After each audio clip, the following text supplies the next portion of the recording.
The crystal chandelier above table 12 needed cleaning. I could see the dust gathering on its lowest tier even from where I stood by the kitchen doors, my arms aching from carrying trays for the past 6 hours.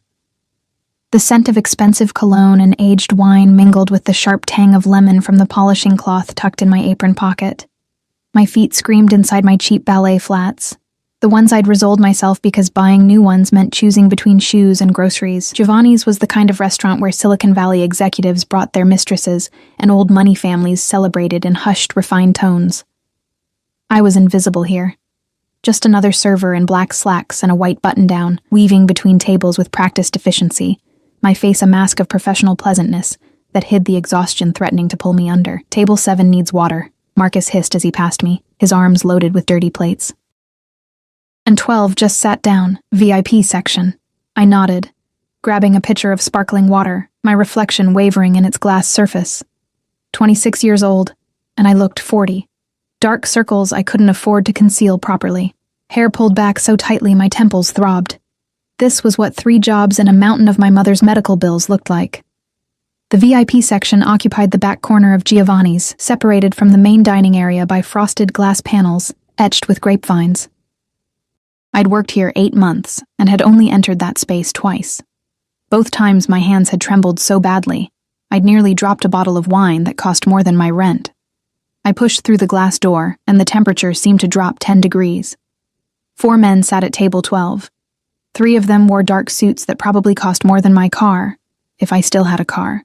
They sat with their backs to the walls, eyes constantly moving, scanning, security. I'd seen enough movies to recognize the type. But it was the 4th man who made my breath catch somewhere between my lungs and my throat.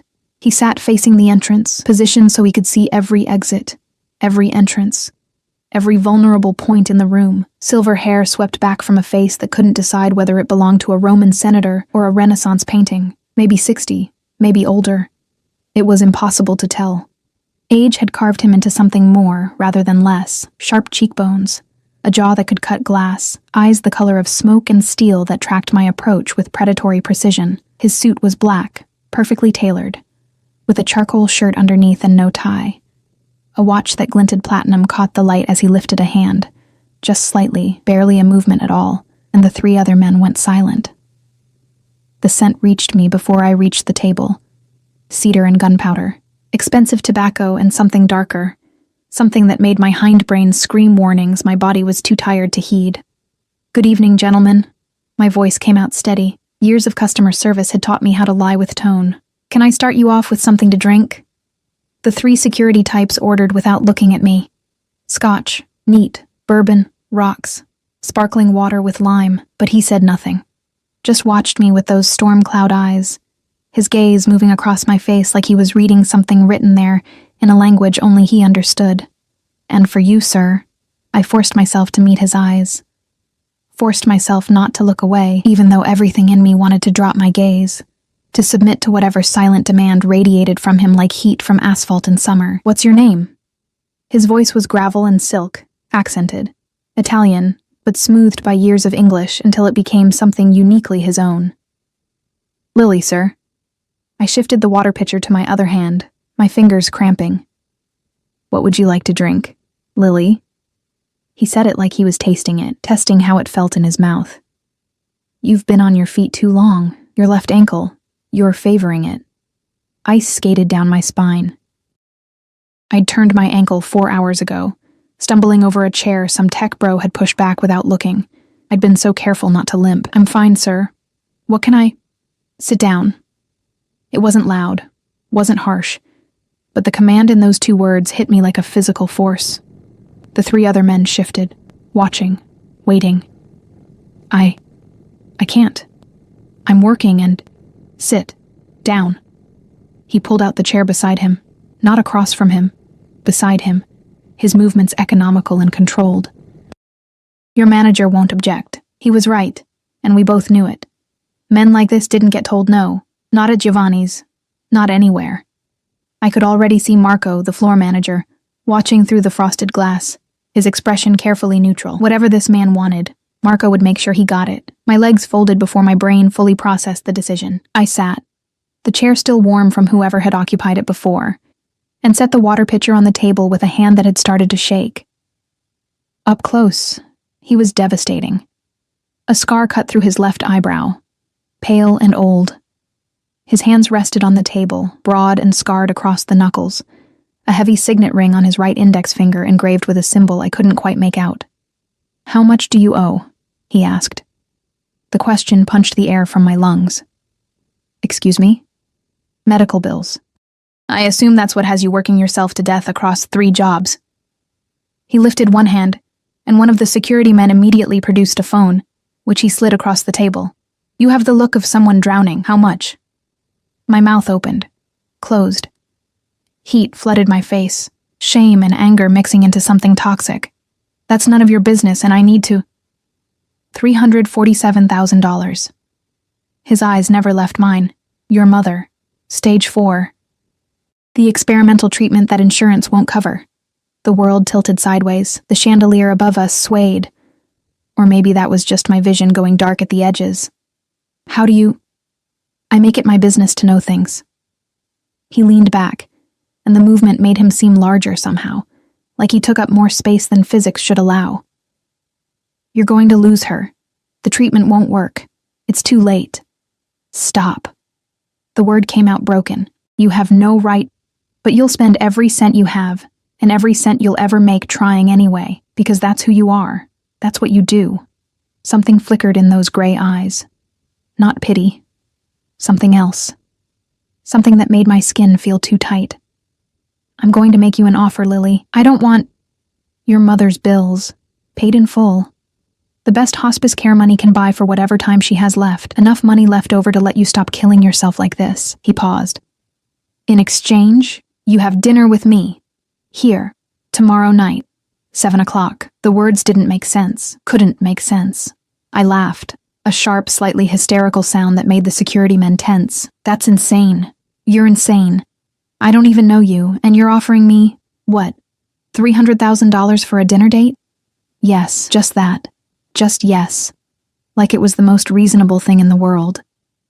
"Why?" I gripped the edge of the table, my knuckles white. "Why would you do that?" He was quiet for a long moment, studying me with an intensity that made me feel pinned, dissected, seen in ways I'd spent years trying to avoid. When he spoke, his voice had gone softer, almost gentle, and somehow that was more terrifying than any threat could have been. Because everyone told me I was too old for certain things, too set in my ways, too cold, too dangerous.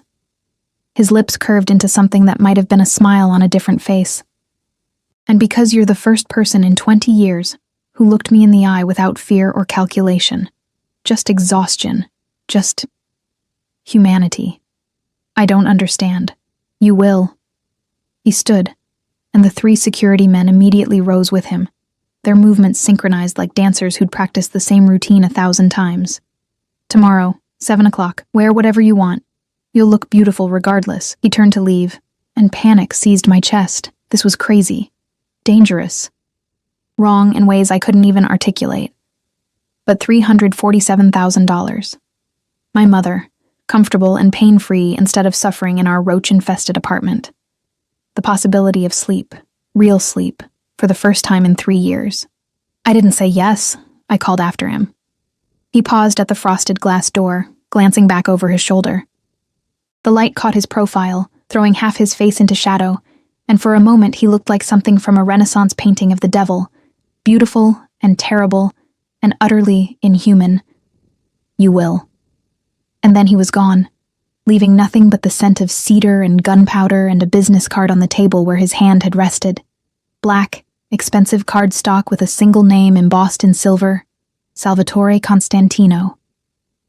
I picked it up with trembling fingers, and on the back, in bold, slashing handwriting, was a number, not a phone number, an account number. My phone buzzed in my pocket, a text from an unknown number. "Check your bank account." With shaking hands, I opened the banking app I checked obsessively every morning, the one that usually showed a balance hovering somewhere between $200 and -$30, depending on which bills had cleared. The number that stared back at me had so many digits I had to count them twice. $347,000. Exactly. Tomorrow, 7 o'clock. The text read, "The debt is paid regardless, but I hope you'll come anyway." The phone slipped from my fingers, clattering on the floor. Marco appeared at my shoulder, his face pale, his hands fluttering nervously. "Lily? Are you all right?" "Mr. Constantino, did he hurt you?" "No." The word felt like it came from someone else's mouth. "No, he didn't hurt me." But as I bent to retrieve my phone, my hands still shaking, I caught my reflection in its dark screen. My eyes were wide, pupils blown, my face flushed. I looked like someone who'd just stepped off a cliff and hadn't yet started falling. And somewhere in the back of my mind, a voice whispered that maybe, just maybe, I'd already been falling for a very long time. I just hadn't noticed until Salvatore Constantino had appeared to catch me, or drag me down into the dark with him. I didn't sleep that night. How could I? Every time I closed my eyes, I saw him. Silver hair, storm cloud eyes, that scar cutting through his eyebrow like a warning sign I'd ignored. The money sat in my account like a living thing, pulsing, impossible, terrifying.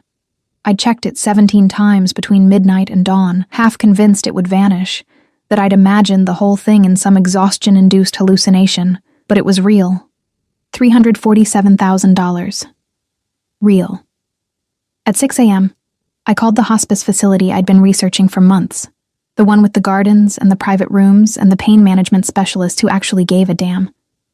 The one I'd known we could never, ever afford. "We'd like to arrange intake for my mother," I'd said, my voice breaking on the word mother. "Today, if possible." The intake coordinator hadn't even blinked at the cost. Money talked, and apparently, I now spoke its language fluently. By noon, my mother was settled into a room that smelled like lavender instead of antiseptic and despair. She'd cried when she saw it, the first tears I'd seen from her in months that weren't from pain. The first smile that reached her eyes since the diagnosis. "How did you afford this, baby?" she'd whispered. Her hand, so thin now, barely more than bone and translucent skin, clutching mine. "Don't worry about it, Mama." I'd kissed her forehead, breathing in the scent of her, fading now, disappearing a little more each day. Just rest. Just be comfortable. But her eyes had searched my face with a mother's intuition, seeing too much, understanding that something had shifted. Something had changed her daughter between yesterday and today. "What did you do, Lily?" "Nothing bad." I'd lied. I promise. Now it was 6:45 p.m., and I stood in front of my apartment's cracked mirror, barely recognizing myself. I'd gone home after settling my mother in, intending to call the number on that black business card and tell Salvatore Constantino that I couldn't do this. That dinner with a strange man, a man who radiated danger like other people radiated cologne, was insane, regardless of the money. But my hand had dialed a different number instead. My friend Rachel, who worked at a high-end boutique and owed me 36 favors. "I need a dress," I'd told her. "Something appropriate for, I don't even know. Dinner with someone important." Rachel hadn't asked questions, bless her, just told me to come by. An hour later, I'd walked out with a dress I could never have afforded in 1,000 years, Rachel refusing payment with a knowing look that said we'd talk about this later. The dress was midnight blue, almost black in certain lights. It hugged my body in ways that made me feel exposed and powerful simultaneously. The neckline was modest, the hem just above my knees, but something about the cut, the fabric, the way it moved when I moved, made me feel like a different person. I'd left my hair down for the first time in months, dark waves falling past my shoulders. Minimal makeup. I'd never learned to do much more than mascara and lip gloss anyway. Small silver earrings my mother had given me for my 21st birthday. In the mirror, a stranger stared back at me. Someone who looked like she belonged in Giovanni's VIP section. Someone who looked like she could sit across from a man like Salvatore Constantino without shattering into 1,000 pieces. The illusion was paper thin, but maybe it would hold for one night. My phone buzzed. A text from the same unknown number. "A car is waiting downstairs." I grabbed my purse, a borrowed clutch from Rachel, and headed down the 4 flights of stairs from my apartment, my heels clicking against cracked linoleum. The building smelled like old cooking oil and mildew, the hallway lights flickering with their usual unreliability. Outside, parked in front of my building like a sleek black shark among minnows, sat a Mercedes. Not just any Mercedes, an S-Class with windows tinted so dark they looked like solid obsidian. A man in a black suit stood beside the rear door, his stance screaming security, his eyes hidden behind dark sunglasses despite the evening hour. He opened the door as I approached, his expression carefully neutral. "Miss Lily, Mr. Constantino is waiting." The interior smelled like leather and that same cedar scent I remembered from the night before. The seats were butter soft, the kind of luxury I'd only ever seen in movies. As the door closed behind me with a heavy final click, I realized with a jolt of adrenaline that I was alone. Salvatore sat in the far corner of the back seat, separated from me by perhaps 2 feet of space that felt simultaneously too much and not nearly enough. He wore another suit, charcoal this time, with a black shirt that made his silver hair seem to glow in the dim interior light. Those gray eyes tracked over me, slow and deliberate, missing nothing. Heat crawled up my neck, my chest, my face. "You came," he said finally, his voice carrying a note of something that might have been surprise on a more expressive man.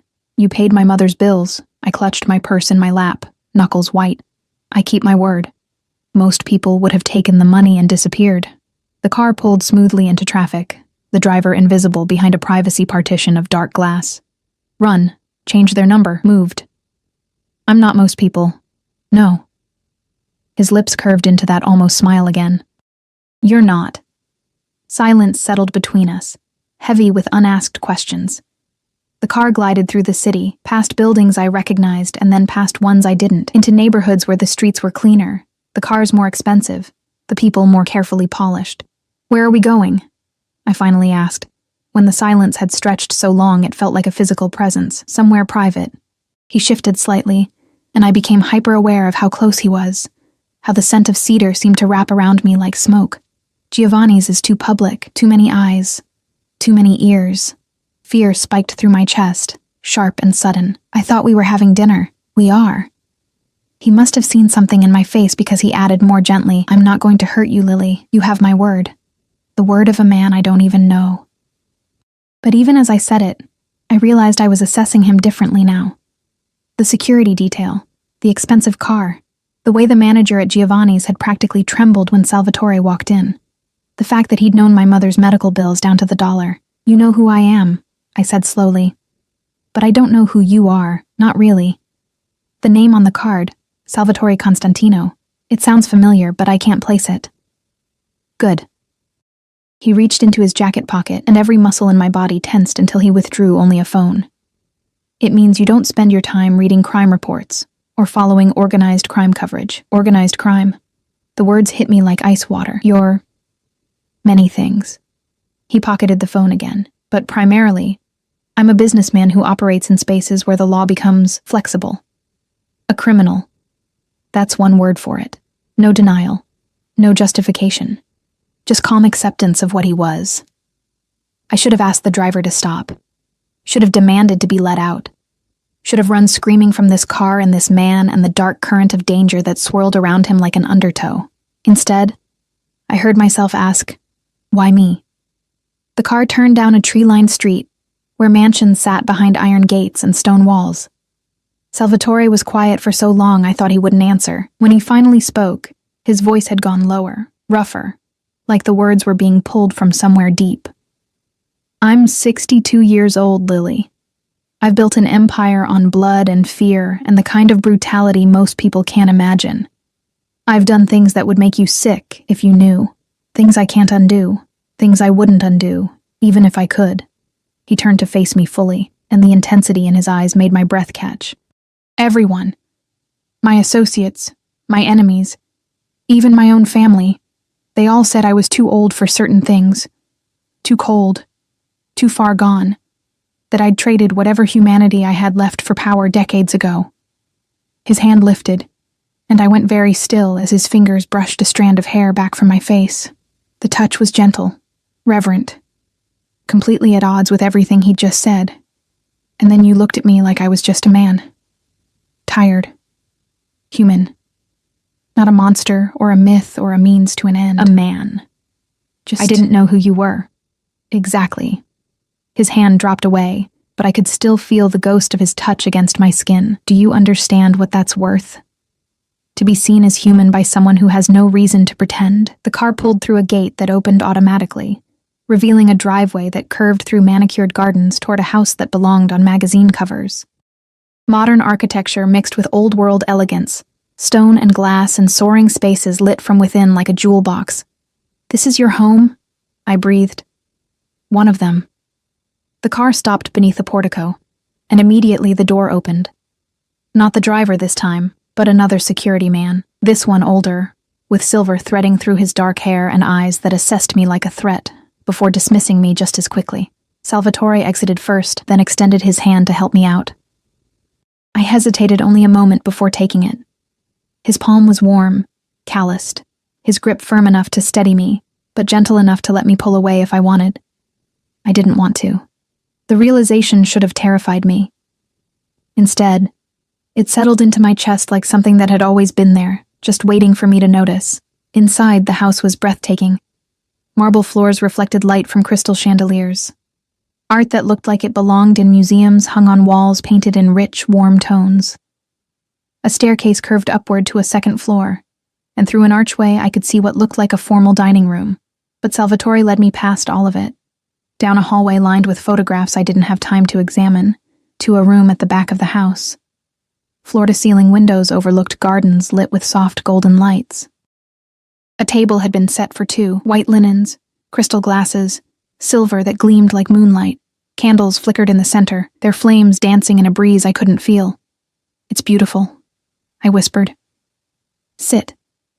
He pulled out a chair, and I sat, feeling like I'd stepped into some fairy tale. The kind where the beautiful castle belonged to a beast. Dinner appeared as if by magic.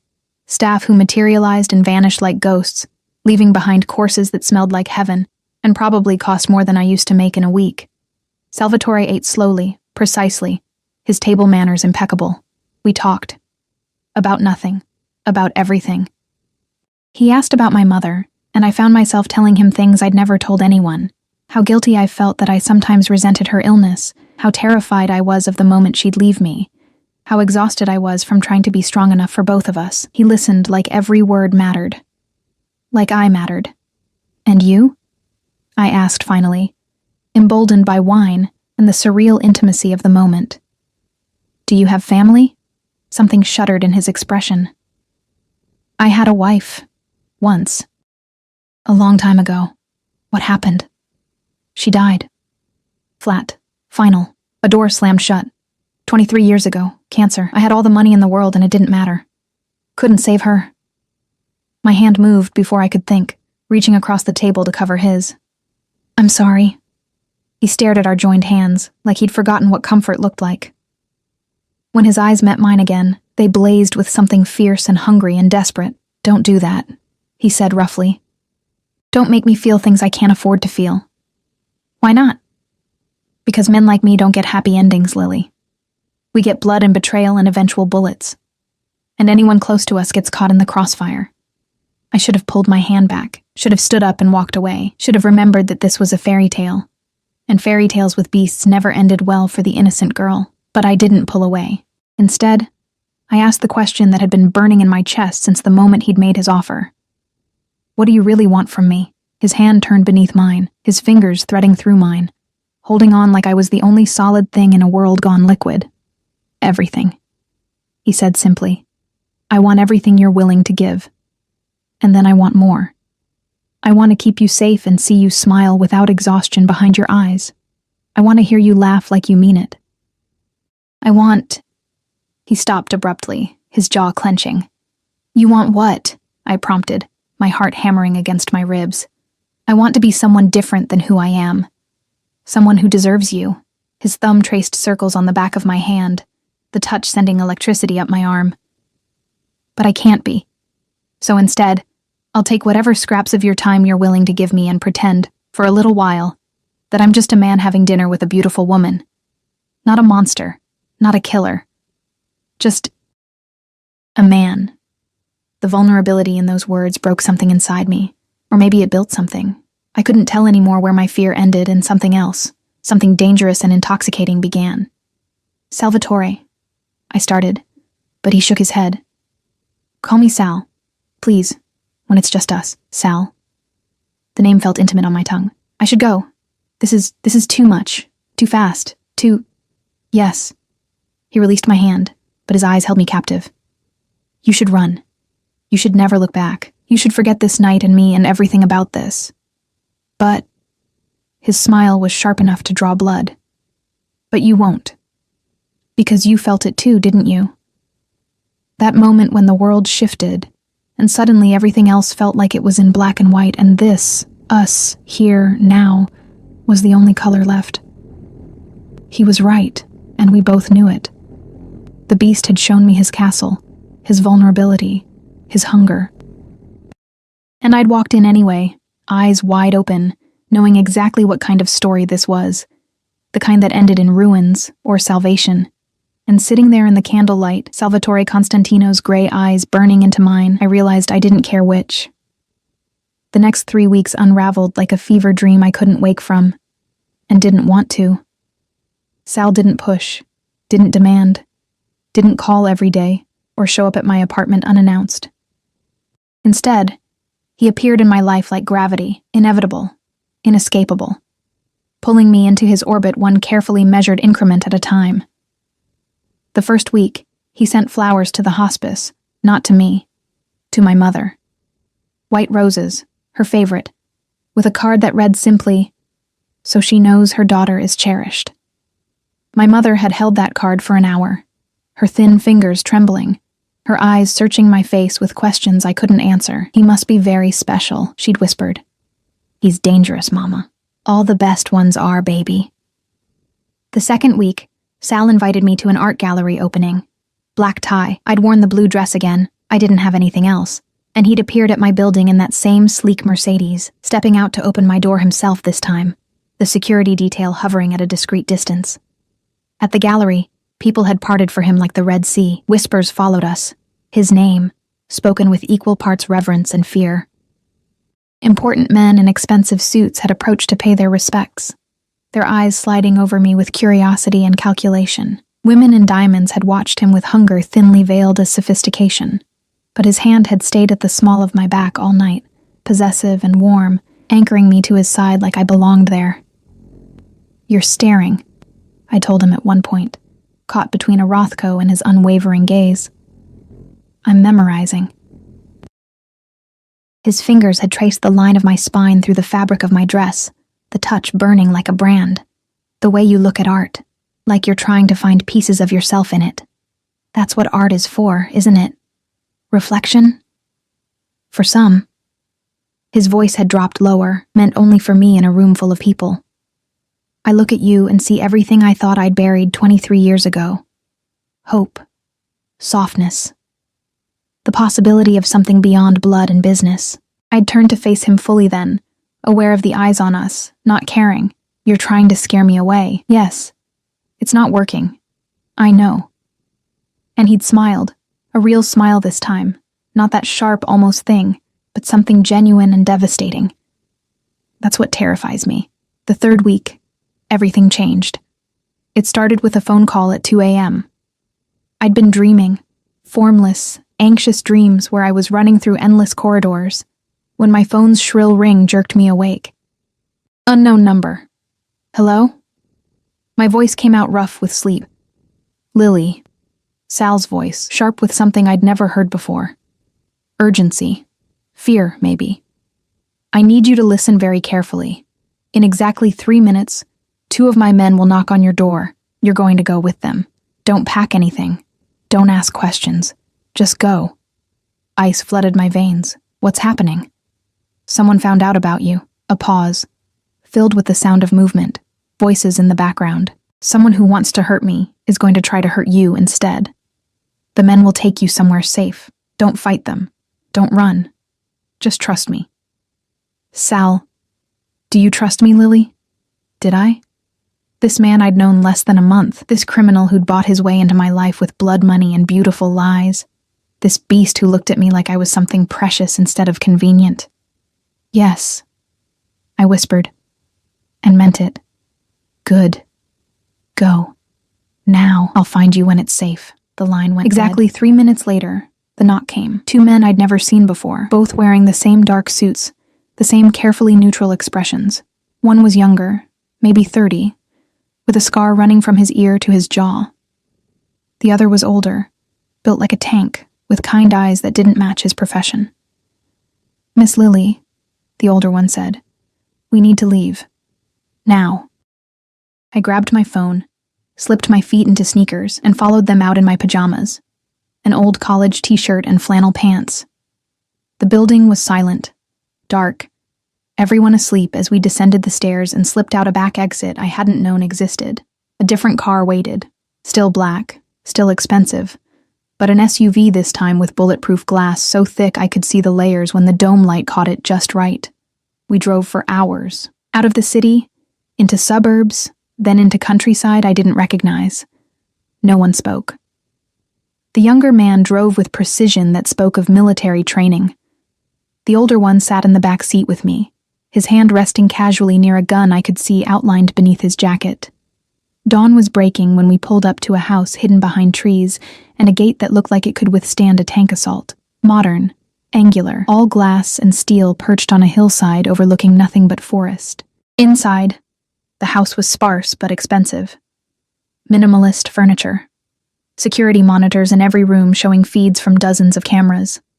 A safe room with a door thick enough to survive a bomb. You'll stay here, the older man said, his voice surprisingly gentle. We'll be outside. You need anything, you press this. He handed me a small device, like a car key fob. One button. We come running. How long? My voice sounded small in the cavernous space. Until Mr. Constantino says it's safe. They left me alone then, and I stood in the middle of a living room that cost more than most houses, wearing pajamas and yesterday's fear, and tried not to fall apart. My phone buzzed. A text from Sal. I'm sorry. I'll explain everything. You're safe there. My best men are with you. I wanted to throw the phone, wanted to scream, wanted to demand answers. Instead, I texted back, I'm scared. The reply came immediately, I know. So am I. But I won't let anyone hurt you. I'd burn the world down first. And somehow, impossibly, I believed him. 2 days passed. I explored the safe house like a prisoner exploring her cell, beautiful, comfortable, utterly confining. The security men changed shifts but never spoke beyond the necessities. Food appeared, good food, the kind Sal knew I liked.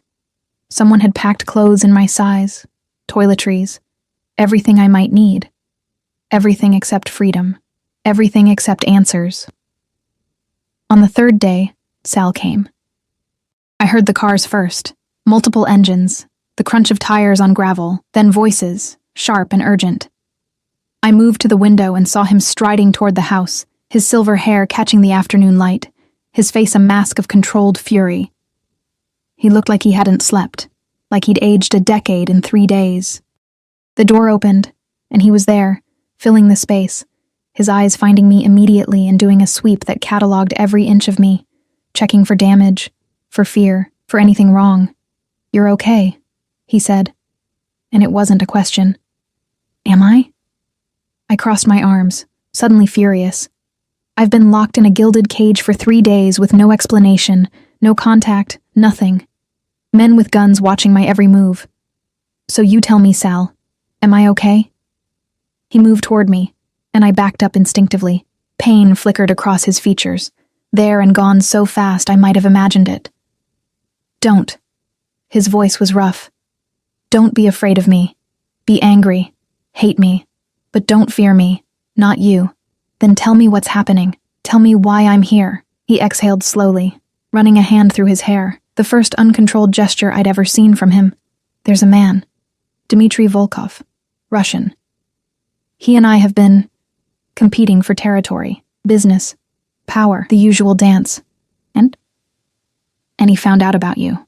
Saw us together at the gallery, had people following you, watching the hospice, learning your routines. His hands clenched into fists. He sent me a message. Said he'd take from me what I clearly valued. Said you'd pay for my ambitions. Cold washed through me. So you hid me away. I protected you. He closed the distance between us in 2 strides, his hands gripping my shoulders, his face inches from mine. Do you understand what these people are capable of? What they'd do to hurt me? I've seen women tortured, dismembered, returned to their lovers in pieces as a warning. I cannot let that happen to you. So what now? I live in hiding forever? You built me a prettier cage, but it's still a cage, Sal. No. His grip tightened. Now I end this. Now I make sure Dmitry Volkov understands what happens when you threaten what's mine." The possessiveness in those words should have frightened me. Instead, heat pooled low in my stomach, dangerous and intoxicating. "I'm not yours," I said, but the words came out breathless. "Aren't you?" His hand slid up to cup my face, his thumb tracing my cheekbone. "Tell me you haven't thought about me every day. Tell me you don't feel this thing between us, this pull. Tell me when you close your eyes at night. You don't imagine what it would be like if I touched you. Really touched you." I couldn't. Because he was right. Because for 3 weeks I'd been falling into something I didn't have a name for. Something that felt like obsession and salvation, mixed into one addictive poison. "This is crazy," I whispered. "Yes." "You're twice my age." "Yes." "You're a criminal, a killer. Everything I should run from." "Yes." His other hand slid into my hair, tilting my head back, his eyes burning into mine. "Tell me to stop, Lily. Tell me you want nothing to do with me and I'll walk away. I'll make sure you're protected, make sure you have everything you need, and I'll never contact you again. Say the word." My heart hammered against my ribs. This was the moment, the choice, the cliff edge where I could still step back, still save myself, and if I don't, the words came out barely audible. "If I don't want you to stop." The sound he made was something between a growl and a groan. "Then God help us both." He kissed me. Not gentle, not tentative, but with weeks of restraint shattering into something fierce and desperate and utterly consuming. His mouth claimed mine like he was drowning and I was air, his hands pulling me against him until there was no space left between us. I'd been kissed before, sweet kisses, fumbling kisses, forgettable kisses with forgettable boys.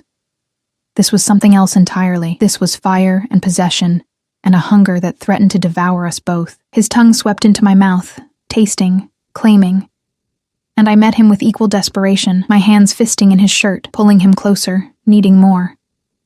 When we finally broke apart, both breathing hard, his forehead rested against mine. "You should have told me to stop," he said roughly. "I know. This won't be easy. Being with me means danger, means looking over your shoulder, means trusting men with guns to keep you safe because I've made enemies who'd use you to destroy me. I know. I'm selfish enough to keep you anyway." His hands framed my face, his thumbs stroking my cheeks. "I'm selfish enough to lock you away where nothing can touch you, and pretend that's love instead of obsession. And if I'm selfish enough to want to be kept?" I met his eyes, seeing my own recklessness reflected there. "What then?" His smile was sharp and dark and full of promise. "Then I'll give you everything. Every dark, damaged, dangerous piece of me. And I'll take everything you offer in return until we can't tell where you end and I begin. Sal..." "But first," he interrupted, his expression hardening into something lethal. "I have to handle Dmitry. I have to make sure you're safe, really safe. Not just hidden away, but protected by the kind of reputation that makes men think twice before even breathing your name." "What are you going to do?" "What I should have done years ago." He kissed me again, softer this time, almost tender. "End this war on my terms. Make an example that will echo through every family, every organization, every criminal enterprise in this city." Fear spiked through me. "You're going to kill him?" "Yes." No hesitation, no remorse, just cold, simple fact. "Him and anyone else who thought they could use you against me. I'll paint the streets red if that's what it takes to keep you safe." I should have been horrified, should have pulled away, called the police, done something. Instead, I kissed him back, tasting danger and devotion on his tongue, and whispered against his mouth, "Come back to me. Always," he promised. "No matter what it costs. No matter who I have to bury, I'll always come back to you." He left then, taking his security detail and his cold fury with him, leaving me alone in the safe house with 2 guards and the terrible, exhilarating knowledge that I'd just sealed my fate. I'd chosen the beast, and now I'd have to live with the blood on his hands. Blood spilled in my name, for my safety, because I'd become the one thing a man like Salvatore Constantino could never afford. His weakness, his obsession, his reason to make the world burn. 72 hours. That's how long Sal was gone. 72 hours of pacing the safe house like a caged animal, watching news reports that said nothing and implied everything. A warehouse fire in the industrial district. 3 bodies found in the river. A restaurant owned by known Russian associates suddenly closed, its windows shattered, its interior gutted. The guards said nothing, but I saw it in their eyes, respect mixed with something darker. Fear, maybe. Or awe at what their boss was capable of when properly motivated. On the 3rd night, I couldn't sleep. I stood at the floor-to-ceiling windows overlooking the forest, my breath fogging the glass, and tried not to imagine Sal lying somewhere bleeding. Tried not to calculate the odds that he'd keep his promise to come back. Tried not to acknowledge how desperately I needed him to. The sound of engines cut through the silence around 3 a.m., multiple vehicles moving fast. I pressed my palm against the window, my heart in my throat, watching headlights cut through the darkness like searchlights. The front door opened. Voices, sharp, urgent. Then footsteps, heavy and quick. Sal appeared in the doorway of the living room, and my breath caught. He was alive, whole, but he looked like he'd been through war. His shirt was torn at the shoulder, dried blood. Not his, I thought, hoped, spattered across the white fabric. A bruise darkened his left cheekbone. His knuckles were raw and split, but his eyes found mine immediately, and the relief in them mirrored my own, Lily. Just my name, but it carried the weight of everything unsaid. I crossed the room in 5 strides and threw myself at him. His arms came around me instantly, crushing me against his chest. His face buried in my hair. He smelled like smoke and copper, and that cedar scent that had become synonymous with safety. "You're okay." I breathed against his neck. "You're okay. Did you doubt me?" His voice rumbled through his chest into mine. "Every second you were gone." He pulled back just enough to cut my face, his thumb tracing my cheekbone with a gentleness that contradicted the violence written across his body. "It's done. Dmitri is dead. His organization is scattered. Anyone who even looked at you wrong is either buried or running for their lives." "How many?" I asked, not sure I wanted the answer. "Enough." His jaw clenched. "Enough that no one will ever threaten you again. Enough that your name is now synonymous with mine. Untouchable. Protected. Mine." The possessiveness should have frightened me. Instead, it sent heat flooding through my veins. "What did you do, Sal?" He kissed my forehead, my temples, my cheeks. Soft kisses that felt like benedictions. What I should have done the moment I realized what you were becoming to me. "And what am I becoming to you?" He went very still, his eyes searching mine with an intensity that made my knees weak. When he spoke, his voice was rough with emotion. He'd probably never shown another living soul. Everything. My obsession. My salvation. The only good thing in a life built on darkness. His hands tightened on my face. "I love you, Lily. I'm too old for you. Too damaged. Too steeped in blood to deserve even a moment of your time. But I love you with everything I have left that's capable of love." The words hit me like a physical blow. Not because they were unexpected. I'd seen it in every look, every touch, every overprotective gesture. But because hearing them made it real. Made this thing between us something I couldn't deny or rationalize away. "I'm terrified of you," I whispered. "Good. You should be. But I love you anyway." His control shattered. He kissed me like a dying man given one last breath, his mouth desperate and demanding, his hands everywhere at once. I met him with equal fervor, my fingers tangling in his hair, pulling him closer, needing to feel every inch of him against me to prove he was real. He was here. He was mine.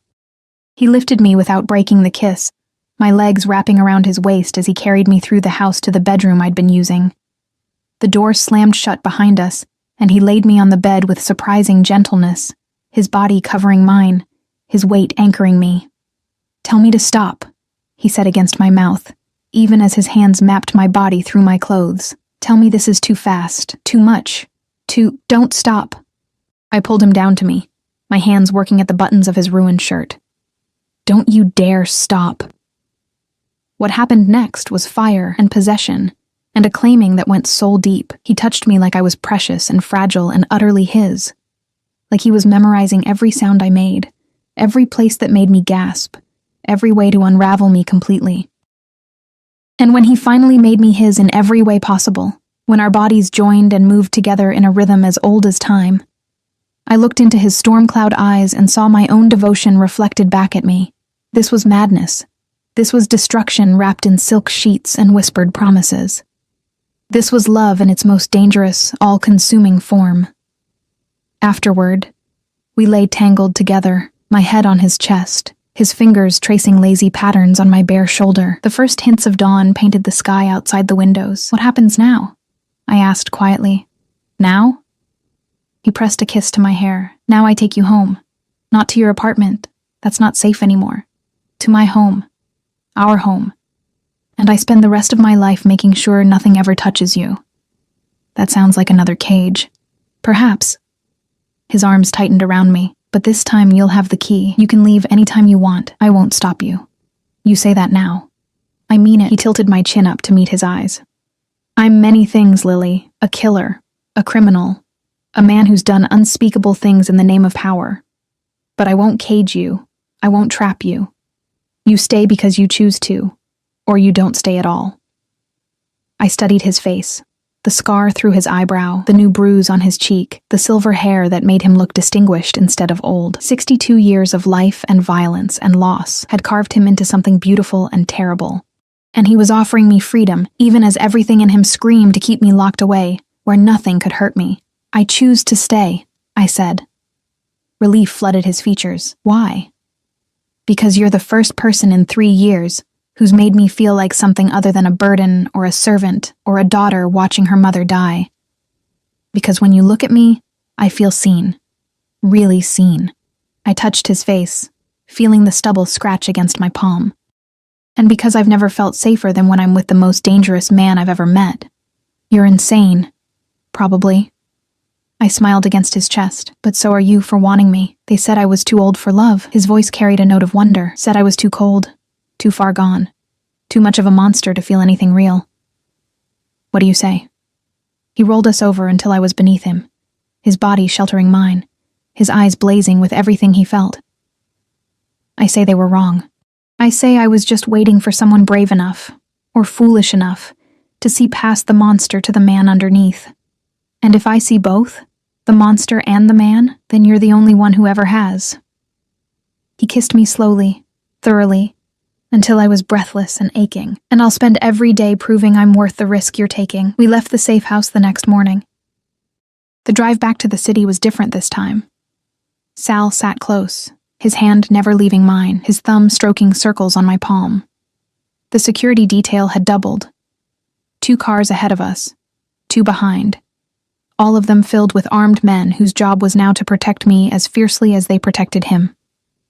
I need to see my mother, I said as we entered the city limits. Of course. He lifted my hand to his lips. We'll go now. And Lily? She's been moved to the best hospice facility on the East Coast. Better doctors, better care. Whatever time she has left, she'll be comfortable. Tears pricked my eyes. You didn't have to. Yes, I did. She's your mother. That makes her family. And I protect what's mine. The hospice was nothing like the first one. This was a sprawling estate with gardens and fountains and rooms that looked more like luxury hotel suites than medical facilities. My mother sat in a wheelchair by a window overlooking a rose garden, looking more peaceful than I'd seen her in months. She turned when we entered, and her eyes went straight to Sal, to our joined hands, to the way he stood beside me like a sentinel. So you're the one, she said, her voice weak but clear. I am. Sal moved forward, and to my shock, he knelt beside her wheelchair so they were eye level. Mrs. Morrison, I'm Salvatore Constantino. I know who you are. She studied him with a mother's keen eye. I may be dying, but I still read the news, still hear the whispers, then you know what I am. I know what you do.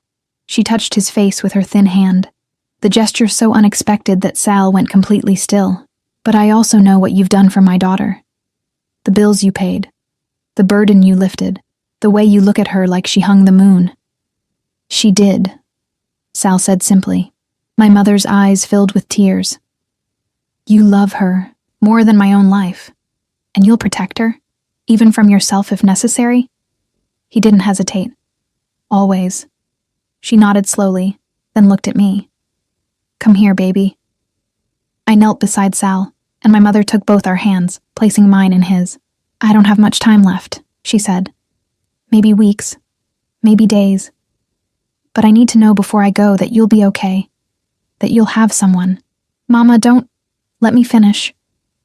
She squeezed our joined hands. "I see how you look at him, Lily, like he's your gravity, your anchor.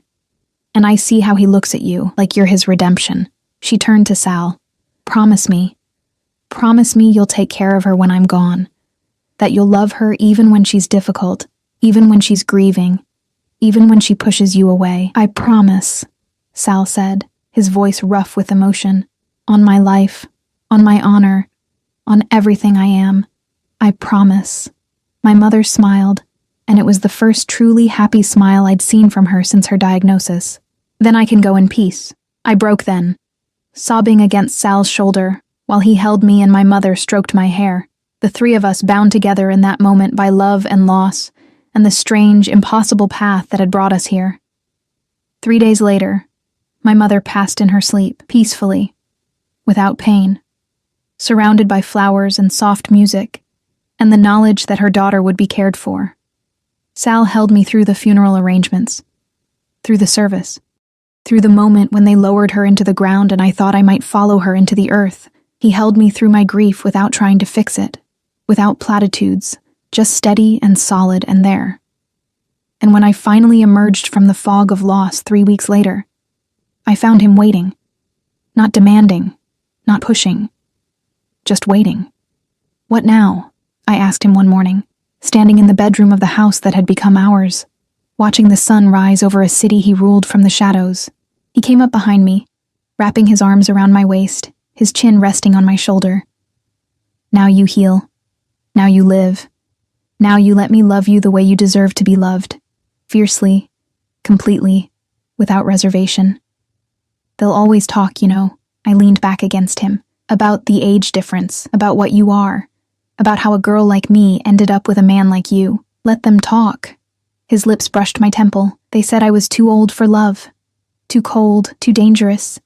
But you proved them all wrong. How?" "By being brave enough to see me, by choosing me despite everything you knew, by loving me when everyone said I was incapable of being loved." He turned me to face him, his eyes burning with intensity. "You did what no one else dared, Lily. You made a monster remember what it was to be human." I touched his face, this beautiful, terrible man who'd torn apart his world to keep me safe. "You were always human, Sal. You just needed someone to remind you. And now that I remember..." His hands framed my face. "Now that I know what it's like to love and be loved, now," I said, rising on my toes to kiss him. "You never forget again." 6 months later, I stood in the garden of what had become our home. Not the safe house, but the main residence where Sal had lived alone for 23 years, before I'd stumbled into his life. The garden had been my project. Something to occupy my hands and mind during the long hours when Sal was handling business I didn't ask about. I'd planted roses, white ones, like my mother had loved, and lavender and jasmine that scented the evening air with memories of better times. "You've been out here for hours." I turned to find Sal watching me from the terrace, a glass of wine in each hand. He'd shed his jacket and tie, his shirt unbuttoned at the collar, looking more relaxed than I'd ever seen him. The silver in his hair caught the setting sun, making him look gilded, almost ethereal. "I was thinking about Mama," I admitted as he joined me, accepting the wine glass he offered. "She would have loved this garden. She loved you more." He settled beside me on the stone bench, his arm draping around my shoulders. Everything else was just details. We sat in comfortable silence, watching the sun paint the sky in shades of amber and rose. This had become our ritual, evenings in the garden, away from security details and business calls, and the constant hum of the empire Sal maintained with brutal efficiency. Out here, we were just two people who'd found each other against impossible odds. "I got a call today," I said eventually. "From the community college." Sal went very still. "And?" "They accepted me into their nursing program. Classes start in the fall." I watched him carefully, gauging his reaction. We'd talked about this, about me wanting to do something more than just exist in his world, something that honored my mother's memory by helping other people's mothers. But talking and reality were different things. "That's wonderful." His voice was even, controlled. but I'd learned to read the tension in his shoulders, the slight tightening around his eyes. You'll be brilliant at it. You're worried. I'm always worried. He set his wine glass aside and turned to face me fully. You'll be out there, exposed, vulnerable, away from the protection I can provide here. There are still people who'd use you to hurt me, Lily. Not as many as before, but they exist. So I should just stay locked in this beautiful prison forever? I kept my voice gentle, but firm. Sal, I love you. I love this life we're building, but I can't just be your possession, hidden away and protected. I need to be my own person, too. The muscle in his jaw ticked. I know. Do you? Because sometimes I see the way you look at me, and it's like you're trying to memorize me before I disappear, like you're waiting for me to realize what you are and run, aren't you? The vulnerability in those two words broke my heart. I'm 62 years old, Lily. You're 26. Eventually you'll wake up and see the monster everyone else sees. See the age difference. See the blood on my hands and the darkness in my soul, and you'll leave. And I'll have to let you because I promised you could. I set my own glass aside and moved to straddle his lap, forcing him to look at me, to see the truth in my eyes. Listen to me very carefully, Salvatore Constantino. I'm not going anywhere. Not because I don't see what you are. I see it perfectly. I see the violence and the danger, and yes, the darkness. But I also see the man who held me while I cried for my mother, the man who reads poetry when he thinks I'm asleep. The man who pays for 3 scholarships at the community college under an anonymous donor name because he believes in second chances, even if he doesn't think he deserves one himself. His hands gripped my hips, his eyes searching mine with desperate hope. You know about the scholarships? I know everything, Sal.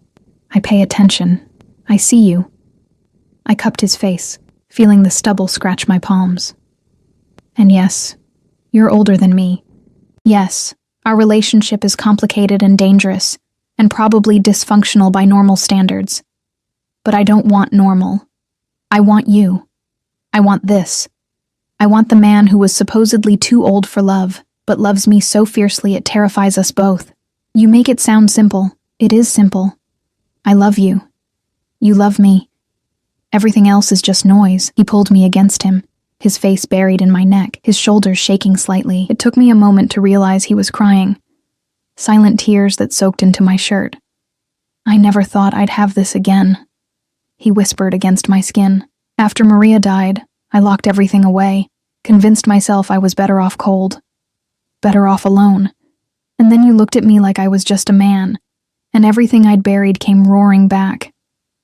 Good.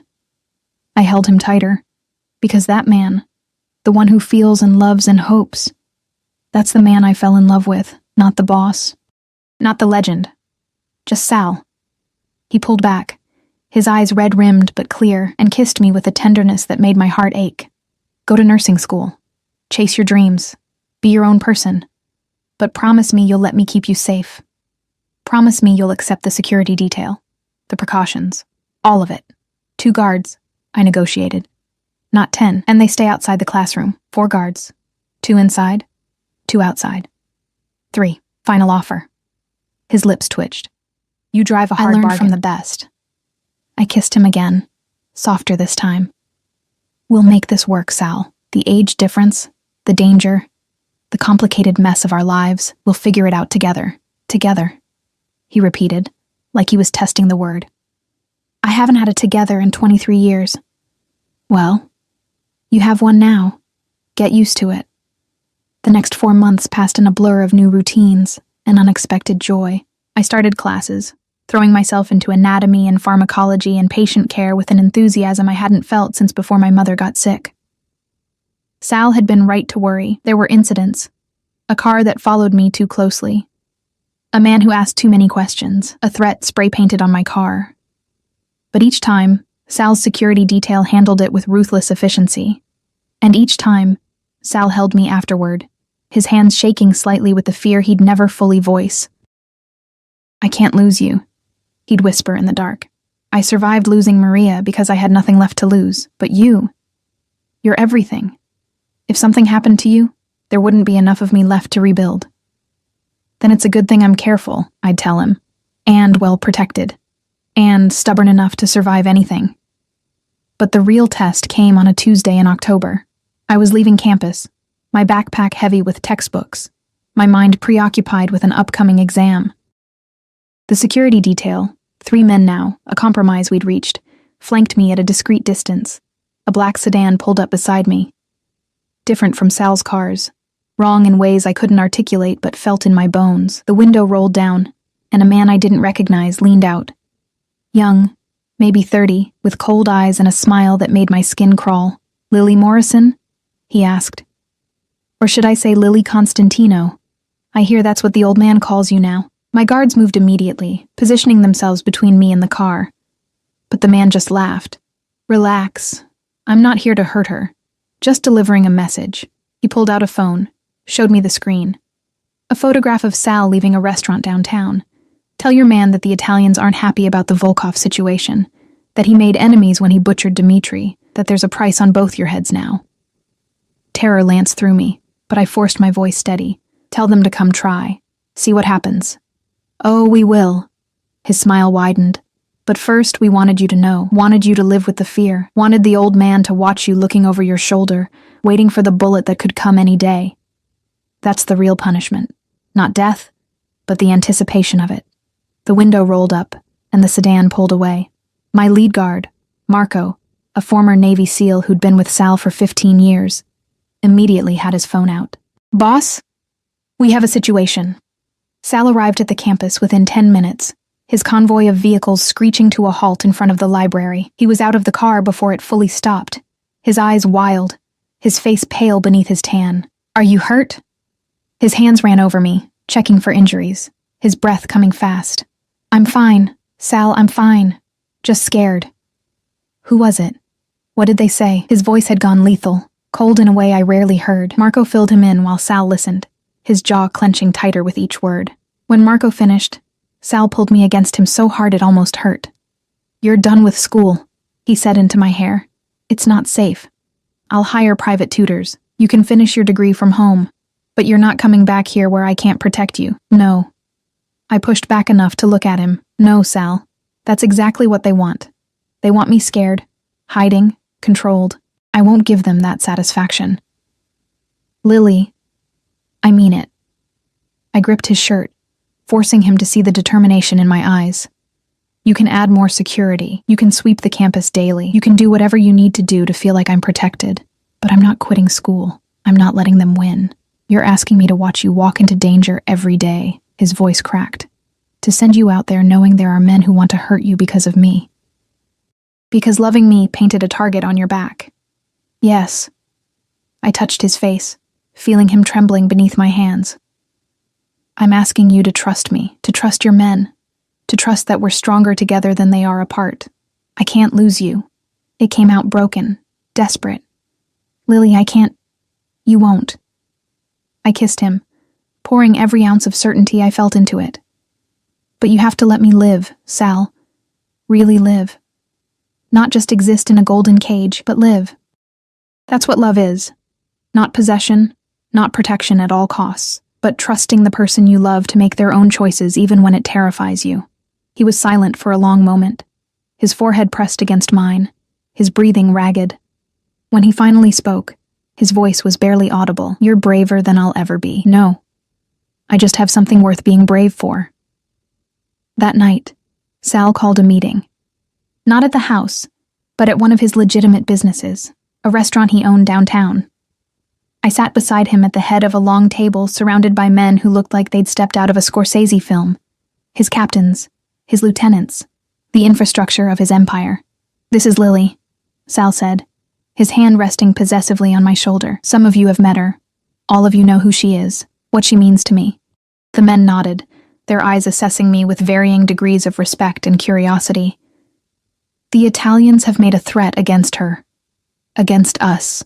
Sal's voice was calm, but the fury beneath it was palpable. "They think they can intimidate me by targeting what I love. They think age has made me soft, made me weak, made me too old to defend what's mine." He stood, and the temperature in the room seemed to drop 10 degrees. "They're wrong." For the next hour, I watched Sal transform from the man who held me, while I cried to the boss who'd built an empire on fear and respect.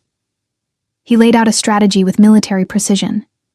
identifying key players in the Italian faction, cutting off their supply lines, targeting their revenue streams, making them hurt where it mattered most. "We don't start this war," he said finally, "but we end it, decisively, brutally, so that a decade from now, people will still whisper about what happens when you threaten Salvatore Costantino's family." The men dispersed with grim purpose, leaving Sal and me alone in the private room. "That was terrifying," I admitted. "That was necessary."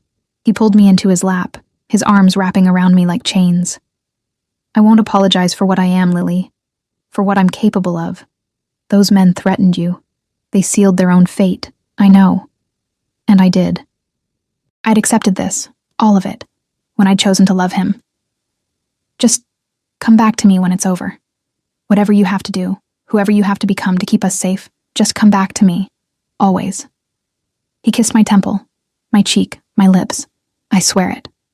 The war lasted 3 weeks. I didn't see much of Sal during that time.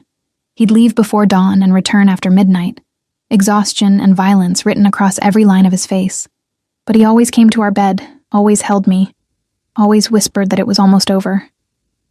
And then one night, he came home early. I was in the garden, my refuge during the storm, when I heard his footsteps on the terrace. I turned, and the look on his face made my breath catch. Relief. Pure, overwhelming relief. "It's done," he said simply. "The threat is neutralized. The Italians have agreed to terms. You're safe." I ran to him, and he caught me, lifting me off my feet, his face buried in my hair. "What did you do?" I asked, though part of me didn't want to know. "What I had to." He set me down gently, his hands framing my face. "But it's over now. Really over. The city knows. You're untouchable, protected, mine. And anyone who forgets that will pay a price that makes death look merciful."